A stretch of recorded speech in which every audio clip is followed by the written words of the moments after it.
Well, hello, how you doing? I hope you're safe and well wherever you are, especially if you're still in lockdown, like we are here in Northern Ireland. And I'm continuing to read chapters from my memoirs, weekday evenings at this time. And at the minute, we're in All Growed Up, which is the third in the Paperboy trilogy. All Growed Up, What Bread Boy Did at University. And we've got on to chapter six, where at this stage I've started university, left Belfast for the first time, and gone to exotic new place for my education, Coleraine, and I'm at the new University of Ulster. So this is chapter six of All Grown Up, and I'll take a wee break in the middle to say hello to people here saying hello. See you all joining already. You're very welcome. Becoming an intellectual. I had 3 years to make it as an intellectual. So I had. And I'd no time to waste. But before navigating ideology, philosophy, and sociology, I had to find my way around a university campus. There were two libraries at either end of the longest bus shelter in the world, and the main library was the size of 10 Shankill libraries and had more shelves than 1,000 Ormo mini shops. I spent many hours in this library, trying to keep warm, chatting up lovely girls from the Christian Union, and looking up fascinating books and articles about the ideology of mass communications and the gender politics of Hollywood on the same microfiche machines they used in science laboratories on spaceships. The university had a huge concert hall with thousands of windows called the Diamond. It was like the university's good room, because it had expensive curtains and a piano and was only used on special occasions. In Belfast, they had ceased the construction of buildings with lots of windows long ago because of all the car bombs. So it was a rare wonder for me to stand in a building with so much light allowed in. To reach the Diamond from the main library, you had to walk across an indoor bridge with a shop, a bank, and a big pot plants. Marty Mullen winked and nudged me when he told me they weren't the only pot plants on campus, as if this was some big secret. I was surprised because Marty didn't strike me as an enthusiast of domestic horticulture. There was so much to learn and so little time to learn it before your next assignment was due. University was not like school. If you didn't turn up or do your work, no one gave you detention or phoned your parents. You just failed, and that was it. I was determined not to fail, so I tried hard to understand everything and pass all my assignments. But becoming an intellectual proved to be even harder than I had expected. At school, you just learned things off by heart and tried to remember it all for the exam. But here, they didn't always give you the answer, and sometimes the lecturer said there was no right answer. In seminars, you were expected to have an opinion, and someone always argued whatever you said was wrong. My head was spinning with the new language of semesters and modules and 2 1s and 2 2s and trying to have an opinion on everything. Every semester, I was allowed to choose some of my own modules. So as well as studying mass communications and media production, I was able to study social psychology and the conflict in Northern Ireland. I even had a go at the war poets. Every new subject demanded more time spent in the library, struggling to understand everything and being terrified someone might ask me a question which would expose how little I had grasped. Byron Drake was always asking me demanding questions. I bumped into him in the second week of term in the Student Union Cafe after a particularly challenging game of Frogger. "Hey, Tone," he said. "I remember you from the interview day. You're Byron," I replied. "Thanks for the reminder, Tone." He was dressed even more like a new romantic now, with a long tweed coat and a frilly shirt and suede ankle boots like Steve Strange, who probably lived up the street from Byron's house in England. Byron also had grown a fringe that permanently hid one of his eyes, even though he flicked it away constantly, and he wore a scarf like Yasser Arafat during the bombs on News at 10. As he sat down beside me, I noticed he was carrying a copy of The Guardian newspaper and a paperback book, the title of which I couldn't quite make out. "What's your book?" I asked. Byron removed his Walkman headphones as if this question required a considered response, and showed me the slim volume he was carrying. The book was titled The Catcher in the Rye. "Classic," he pronounced. J.D. Salinger. Have you read it? "No," I answered, deciding that a modicum of honesty might be necessary if we were to become friends. "What's it about?" "Oh, it's very, very deep," he said, "and very, very dark, almost Nietzschean. Changed my life. What are you reading?" The 1982 Doctor Who annual and my Everyday with Jesus Bible reading notes, I thought. "Oh, a wee bit of Tolkien and a queer bit of C.S. Lewis," I replied. At least this was true. By this stage in my life, I had borrowed every Hobbit-related and all Narnia books from the Shankle Library. But Byron seemed unimpressed. I wondered how I might claw back some credibility when I remembered that I'd been renewing my loan of War and Peace for months now in preparation for this moment. "I've started reading War and Peace too. Classic, so it is." "Listen, Tone," Byron said, "the world is full of people who've started reading War and Peace."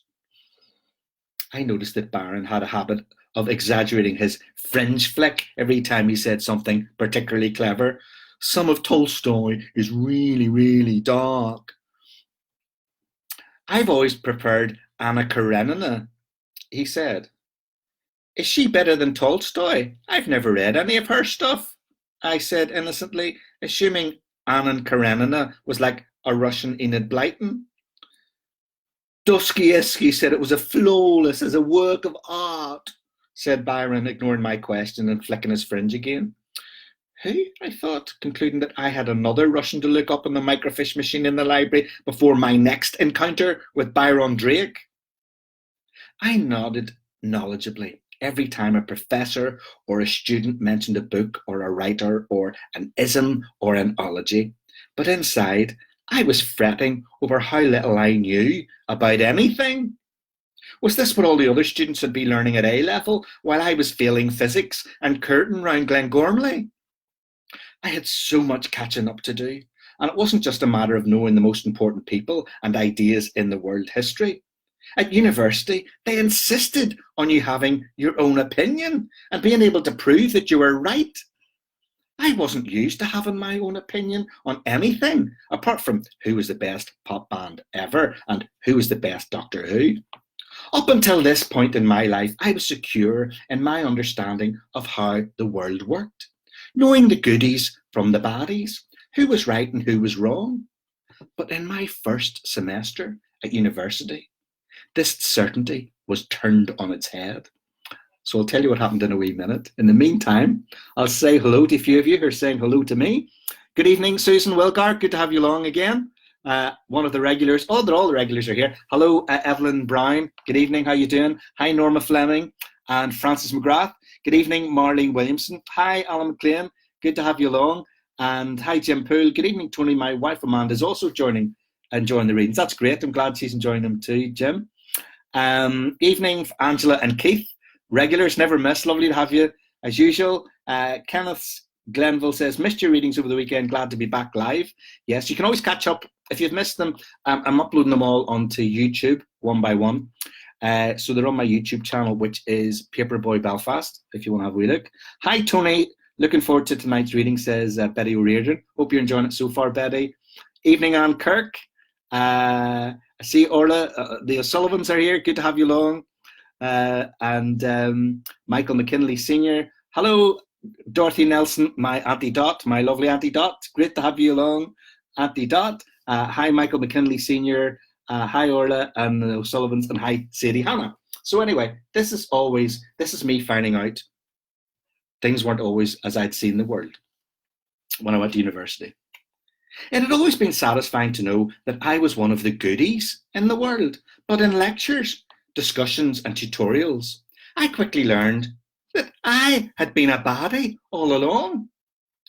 First, I discovered that in spite of all I had heard from heaven and earth, Protestants in Northern Ireland were actually the bad guys, like white South Africans and Israelis. Apparently, Protestants were the dominant elite of British imperialism in Ireland. It had never occurred to me before that I was an elite anything, although it was true I'd once been a pretty elite paper boy, and Geordie Best was an elite footballer, and he was a Protestant from the Craigie Road. In all my years of laughing at posh English twits on It Ain't Half Hot Mum on BBC One, I had been blind to the fact that I was part of this ruling class. One of my lecturers even compared Protestants to the Raj of the British Empire in India. Obviously, the university lecturers knew a lot more about life than me, but I was certain none of them had ever been up the Shankill, as most of the people there could barely afford a car on hire purchase, never mind an elephant and a wee man to fan them. Just as I was coming to terms with my newfound privileged status, I made another major discovery. I learned that the IRA were not terrorists after all, but freedom fighters against the British invaders, which now included me. I found it very hard to stop calling the IRA terrorists because I had been terrified of them all my life. If the provost decided you were a legitimate target and wanted to kill you, then you'd no chance. And freedom fighters were allowed to kill people if a country refused to give them equal rights, even after they had asked nicely. I was even more shocked to learn that the UDA and the UVF were actually secret agents of the British state, because I could not imagine anyone less like James Bond than Big Duff in the estate. And Mrs. Big Duff wasn't remotely like Pussy Galore. I was prepared to consider many of my opinions, but I was still a pacifist, and I still took the position that it was wrong for anybody to blow you up at the shops or shoot you at your front door, no matter what you called them. As if this re-education wasn't traumatic enough, I then had my eyes open to the fact that Russians were not the worst baddies in the world after all. You see, being left-wing or right-wing was even more important than being Catholic or Protestant, although I noticed at university that Catholics were generally more left and right, and Protestants tended to be more right and wrong. I learned that left-wing was clever and good, and right-wing was middle-class and bad. Left was right because of Karl Marx and Vanessa Redgrave.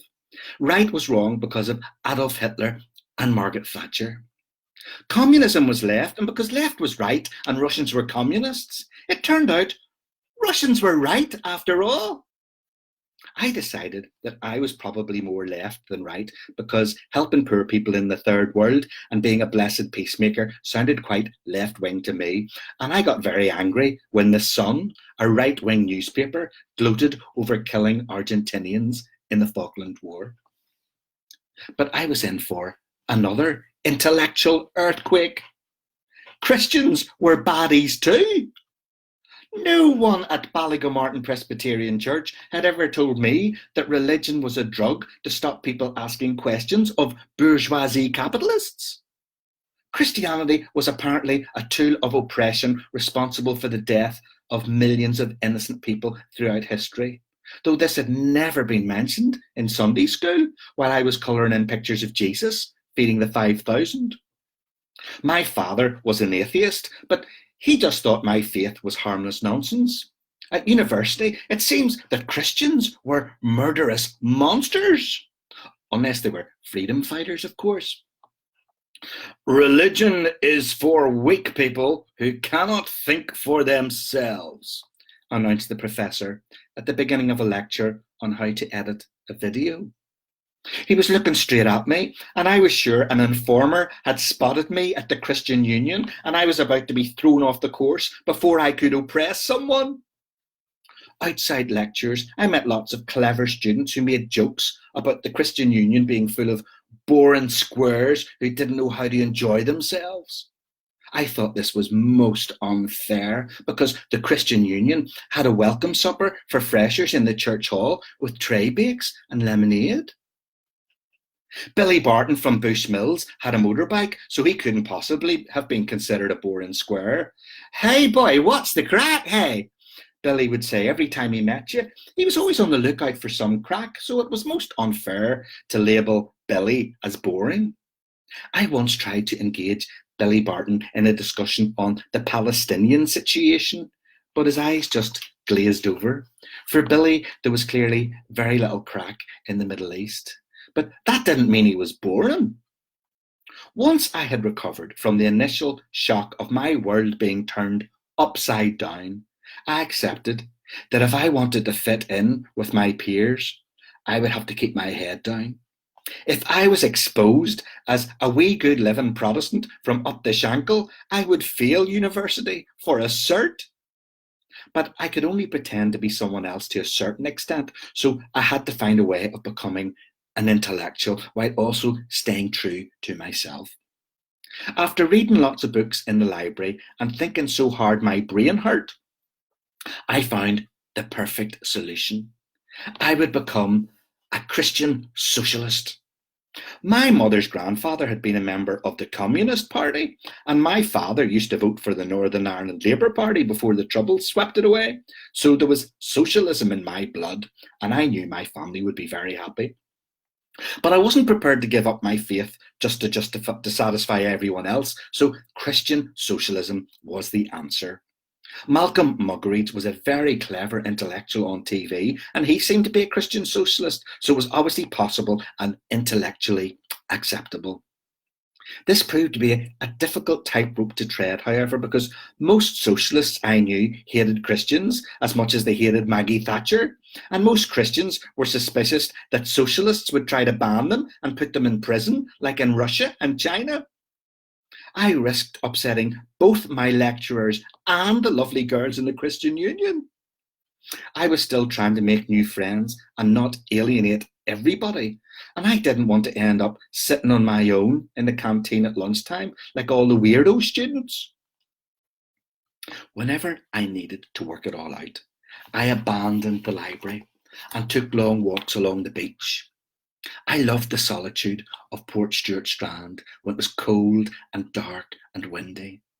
There I was alone to come to my own conclusions, or at least the conclusions that would keep most people happy most of the time. As I trudged along the sand, the churning waves reflected my inner turmoil. It was really, really dark and really, really deep, almost Nietzschean. But sometimes I just wanted to go for a poke in Morelli's. Once I had built an ideological foundation, it was easier to cope with the daily dismantling of my worldview. I was able to put up a few arguments in my defence in my essays, if not in public, in front of a hostile audience of peers and professors. As my re-education progressed, I noticed that minorities were always goodies and majorities were always baddies. I felt like a minority every day at university, but I longed to be part of a socially acceptable minority where I could be the victim and not just the wicked oppressor all the time.